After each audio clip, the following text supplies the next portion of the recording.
Hey, Yoga Seeker, let's begin again together. We're going to start in a tabletop position. So set yourself up and waste no time. We're going to get into some cat-cow. On an inhale, drop the belly, lift the chest. On an exhale, round the spine, let the head hang heavy. Just 2 more like this. Syncing up the breath and the movement, warming up the body for today's strengthening session. So we're going to be working on our arm and core strength today with a few little yogic rituals. So we're going to check in with the wrists. You're going to turn one of the wrists so that it's facing the front of your mat with the fingertips pointing to where your knee is, and just rock 2 to 3 times forward and back. It's going to feel really weird if you're not used to this movement. Make sure you do both sides, so switching. And again, it's just this very slight subtle rock forward and back.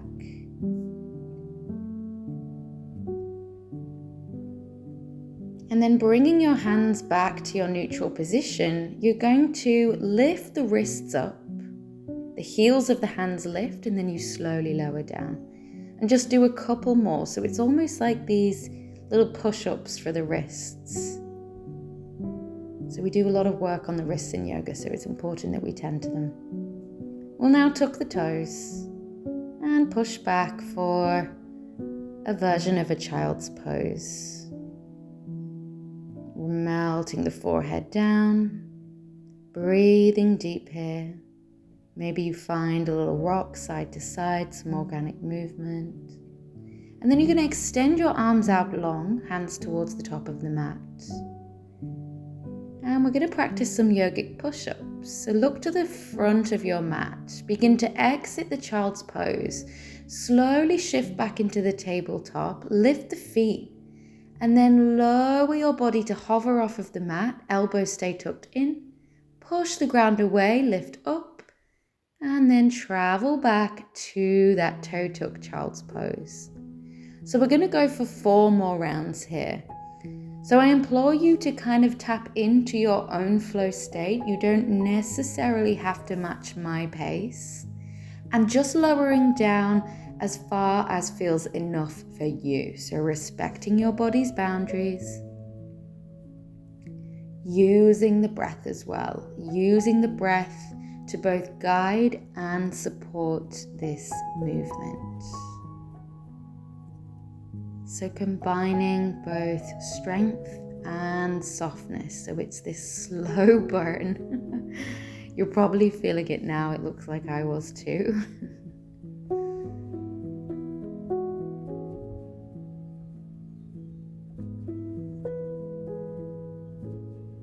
Keep going.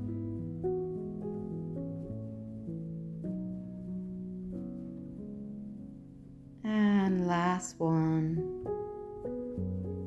Noticing what you feel and where you feel it. Paying attention to detail, really getting to know your body. And then take a little rest. Tucking towards the back of the mat, breathing deep. And then we're going to snake our way forwards into a Sphinx pose. Drop the hips, elbows under the shoulders, relax the feet. And you're just going to look over one shoulder, sway through center, and look opposite way. This should just feel nice for the side body, for the neck. 1 more time each direction, just moving freely. And then reset in your center. And we'll set ourselves up for a forearm plank. So create this strong long line in the body and take 3 deep breaths here. So again, just find your own flow here and hold for your own version of 3 breaths. And now we're going to pike the hips up and find our dolphin pose. Walk your feet forwards, lift the hips high, and And hold for another 3 breaths. Just count your way through your own pattern, your own pace. I know this is a challenge. Hang in there, you've got this. And then you're going to shift forwards back to a plank and then return to the dolphin. 2 more times, slowly with control. Shift forwards, forearm plank. Pike the hips up, shift back, dolphin. Ooh, it burns. I know it burns. But this movement is really, really essential to building strength in order to get into more advanced yoga postures if that's your goal. We're now going to kick one leg up, drop it down, and the other leg then lifts up as high as you can, and then control the release down. We're almost there. 1 more each way. Control as you lower. Other side, kick and lower. Really good. Drop the knees.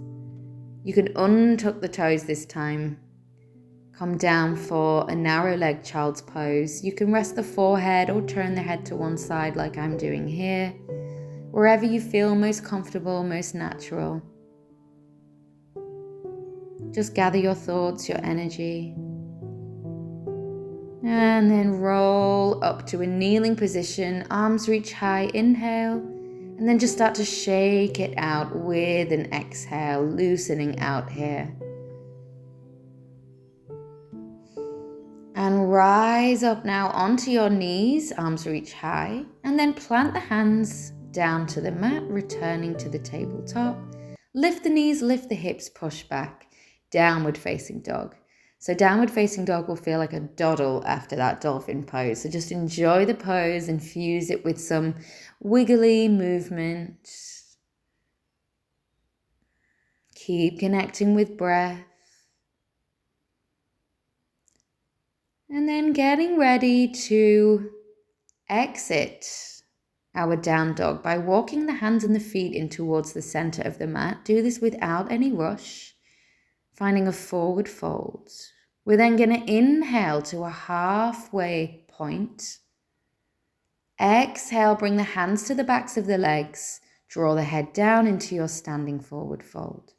2 more times like that. Inhale, lengthen.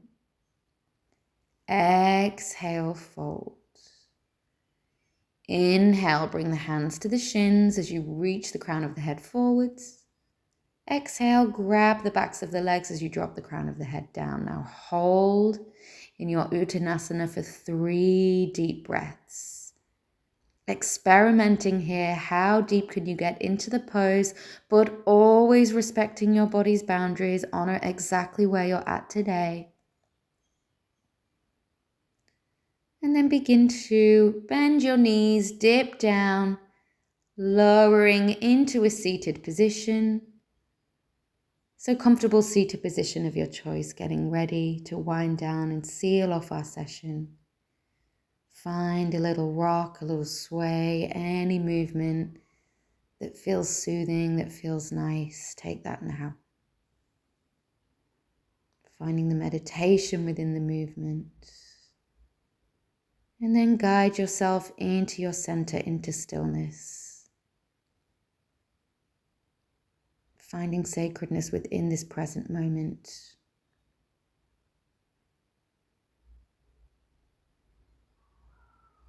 And give thanks to yourself for showing up, to tending to your well-being on your own terms. I thank you for sharing your time, your mood, and your energy together in yoga.